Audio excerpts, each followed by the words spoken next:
हरे कृष्ण। श्रीमद् भगवद गीता अध्याय 4 श्लोक संख्या 12। श्लोक नंबर 12।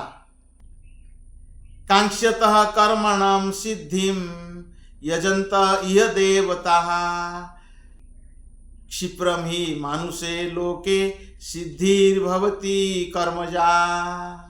अनुवाद: इस संसार में मनुष्य सकाम कर्मों में सिद्धि चाहते हैं, फलस्वरूप वे देवताओं की पूजा करते हैं। निसंदेह इस संसार में मनुष्य को सकाम कर्म का फल शीघ्र प्राप्त होता है। तो भगवान श्री कृष्ण पिछले श्लोक में कहा, ये यथा माम प्रबध्यन्ते ताम तथैव भजामि अहम्। जो जिस प्रकार भाव से मेरा निकट आता है, मेरा शरण ग्रहण करता है और उसी के अनुरूप में व्यवहार करता हूँ और उसी के अनुरूप में फल देता हूँ। कुछ लोग हैं जो देवताओं के शरण ग्रहण करते हैं क्योंकि उनको शीघ्र सकाम कर्म का फल चाहिए। तो सबसे पहले हमें ये समझना है भगवान कृष्ण और देवताओं में क्या अंतर है। प्रभुपाद जी तात्पर्य में लिखते हैं, ईश्वर तो एक है किंतु अंश अनेक है। नित्य नित्यानाम, ईश्वर एक है, ईश्वर परमः कृष्ण। कृष्ण ही एकमात्र परमेश्वर है और सभी देवताओं को इस भौतिक जगत का प्रबंध करने के लिए शक्तियां प्राप्त है। तो भौतिक जगत को प्रबंध करने के लिए 33 करोड़ देवता है। जब जगन्नाथपुरी जाओगे तो जगन्नाथ जी, जगन्नाथ बलदेव सुभद्रा जी अंदर है, बाकी सारे 33 करोड़ देवता है मंदिर के चारों बगल में रहते हैं। तो जगन्नाथ जी का पहले दर्शन कर लो, फिर 33 करोड़ देवताओं का दर्शन कर लीजिए। भगवान कृष्ण ही जगन्नाथ है, कोई अंतर नहीं है। जो व्यक्ति ईश्वर तथा देवताओं को एक स्तर पर सोचता है वो नास्तिक या पाषंडी कहलाता है। यहाँ तक कि ब्रह्मा तथा शिव जी जैसे बड़े बड़े देवता भी परमेश्वर की समता नहीं कर सकते। ब्रह्मा जी भी नहीं है, ब्रह्मा जी इस लोक, इस ब्रह्मांड का मालिक है। तो अनंत कोटि ब्रह्मांड है तो अनंत कोटि ब्रह्मा जी है।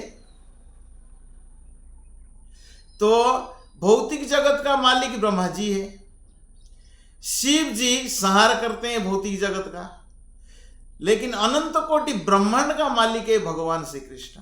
वास्तव में ब्रह्मा तथा शिव जैसे देवताओं द्वारा भगवान की पूजा की जाती है।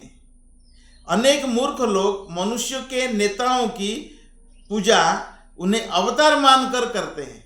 तो कोई नेता को पूजा कर लेते हैं, उसको भी भगवान मानते हैं। कलयुग में कोई किसी का भी पूजा करता है।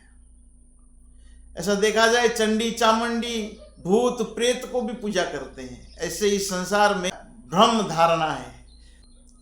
तो जो भी सकाम कर्म का फल देवता लोग देते हैं सीमित है, इस भौतिक जगत का फल है।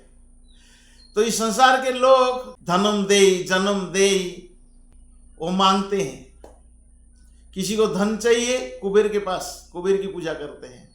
संसार के लोग स्वर्ग सुख मांगते हैं, स्वर्ग में जाते हैं, भोग करते हैं, क्षीण पुण्य मृत्यु लोको विशंति, फिर भौतिक जगत में आ जाते हैं। तो देवताओं का पूजा करना मतलब स्वर्ग सुख भोग करना। तो देवता पूजा मतलब यही मानते हैं। तो यहाँ पर प्रभुपाद जी लिखते हैं कि मूर्ख लोग देवताओं की पूजा करते हैं क्योंकि ये तत्काल फल चाहते हैं। उन्हें फल मिलता है भी है किंतु वे यह नहीं जानते कि ऐसे फल क्षणिक होते हैं और अल्पज्ञ मनुष्यों के लिए है। बुद्धिमान व्यक्ति कृष्ण भावना मूर्त में स्थित रहता है, उसे किसी तत्काल क्षणिक लाभ के लिए किसी तुच्छ देवता की पूजा करने की आवश्यकता नहीं रहती। इस संसार के देवता तथा उनके पूजक इस संसार के संहार के साथ ही विनष्ट हो जाएंगे।